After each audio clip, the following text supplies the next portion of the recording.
Good morning, everyone. This is your explanation for Worksheets 3B in the concurrent enrollment class of college algebra. This is the year-long version. We are in week 6. And so this week, we are going to have a quiz that will be in class, as well as the other worksheet, 3C. You should have done 3A last week after the second exam. And when you see me next time, after we've taken the quiz 3, the very next class we'll have our third exam. We'll be turning in worksheets 3A, 3B, and 3C. 3D is the review, and I'm hoping that you do that on Monday or sometime over the weekend to prepare yourself for the exam. Okay, so on this worksheet, what we're going to be doing is breaking down radicals and using some of the products of our properties of exponents again. So let's look at number 3. So number 3, we have the square root of negative 288. Well, you've probably been told most of your life that you can't take the square root of a negative number because there really is no number in the entire world that when you multiply it times itself gives you a negative result, because negative times negative is positive, and it's just not possible. So the way we're going to deal with that today is we're going to introduce the letter I, and I is simply the square root of negative 1. So on this problem, for 288, I used a calculator and I divided 288 by some different numbers, and I found out that 36 was in 288. So I broke 288 into the square root of 36 times the square root of 8 times the square root of negative 1. So if you multiply those three things together, you'll get negative 288. So we're good to go. So now, square root of 36, the reason I chose that is because it's a perfect square. That breaks into just a 6. 8 can be broken down further. I called that the square root of 4 times the square root of 2. Square root of 4 is a perfect square, so that turns into just a normal 2. And then that square root of 2 we can't do anything with because there's no other perfect factors or perfect roots as factors of 2. So we leave that one alone. And now, the square root of negative 1 we said is going to turn into an I. So I just call that I. So at the end, I have these 4 things circled, so I'm just going to multiply them all, and that's going to be my answer. So 6 times 2 is 12. Square root of 2 I can't do anything with, so I bring that along. And then same thing with the I just tack that on the end, and that problem is done. All right, let's look at number 12. It says, multiply or divide as indicated and simplify your answer. So on this one, excuse me, on this one, number 12, we have two radicals up top being multiplied, and underneath we're going to be dividing by another radical. So first thing I did is I multiplied the tops. Well, if you have two radicals multiplying, you could just multiply whatever is underneath your radical. So negative 12 times negative 6 is a positive 72, so I don't have to deal with any negatives this time, which is nice. And then the square root of 72 over the square root of 8. Well, if you have two things being square rooted dividing, you can square root the entire thing. So that's why I switched this into 72 divided by 8. 72 divided by 8 is just a 9, and now square root of 9 is very, very easy. That turns into just a 3. So a couple properties there to help us along. All right, let's look at number 15. For 15, it says find each sum or difference. So we have a bunch of numbers that have imaginary parts to them.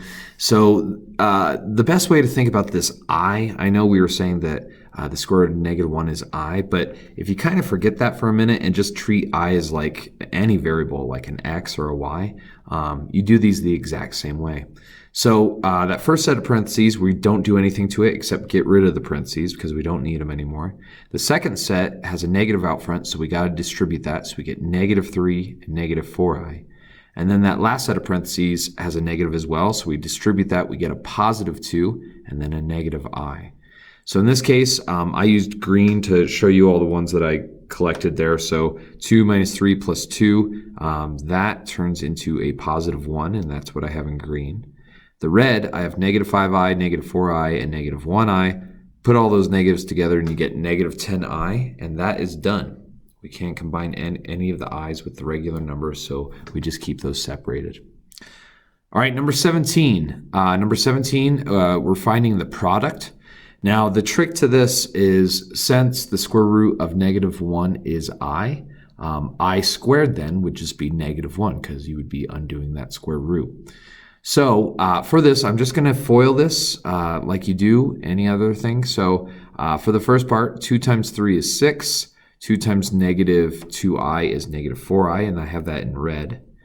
In blue, I have I times 3 is 3i. Then I times -2i is -2i squared. And you got to be very mindful about that squared, because that's going to help us a lot. All right, on this next step, that I squared now, like we said, turns into just a -1, and the I goes away.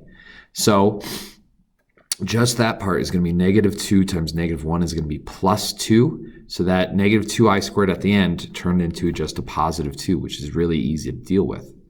So now I'm just going to combine the stuff that I can. So I combined the 6 and 2 in red here, and I got an 8.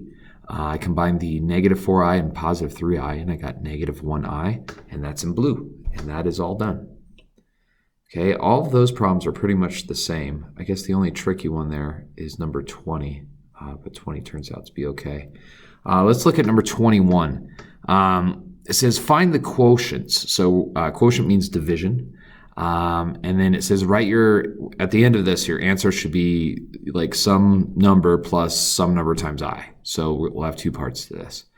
So for 21, if you're looking at that, you can't really do much as it stands, because the top is being added, the bottom is being added, nothing can cancel. There's really no tricks to this. So what I need to do is I need to make the bottom easier to deal with. And what I mean by that is I need to get rid of the I. So the way I'm going to do that is I'm going to multiply this by the conjugate. Conjugate is basically the same binomial, except instead of having a plus sign in between, I'm going to switch it to a minus sign, and that's going to cause the middle term to cancel off. And I think you'll see what I mean with this first step. So on the top, we FOIL all that, and you get this, and that's not going to get much better looking, but that's what it is. But on the bottom, we get the 1 out front, and then we get a -2i and a +2i. Those are going to cancel each other out. And then at the end, we get -4i squared. Well, remember, the I squared, like we said, turns into a -1. So on the top and bottom of this, I replaced the I squareds with -1s here in green. All right, so on the bottom, we're going to get 1 plus 4i now, or I'm sorry, 1 plus 4. On that top, that -4 at the end turned into a +4. So we combine like terms up top, and we get 10 minus 10i. And on the bottom, we just get a 5. And that was the whole point of multiplying by the conjugate, is now on the bottom of this, we don't have any i's any longer. So now this is really easy to deal with. Since the top is being subtracted, we need to divide both sides of this by 5. So I broke it up into 10 divided by 5 minus 10i divided by 5. 10 divided by 5 is 2, so we end up getting 2 minus 2i, and that is our final answer. Okay, so that is it for worksheet 3B. Lots of practice with i's, lots of practice with radicals, lots of practice with exponents and different properties. So this is a really good worksheet. Check my answer key to make sure that you're getting similar answers. If I made a mistake, please let me know, because I do all the worksheets for this class and all of my other classes. So I'm sure I'm making mistakes somewhere along the way, and I appreciate it when you guys let me know. Okay, so good luck on this worksheet, and also finish up 3C this week, and you should be good to go. All right, thanks a lot. Have a good day.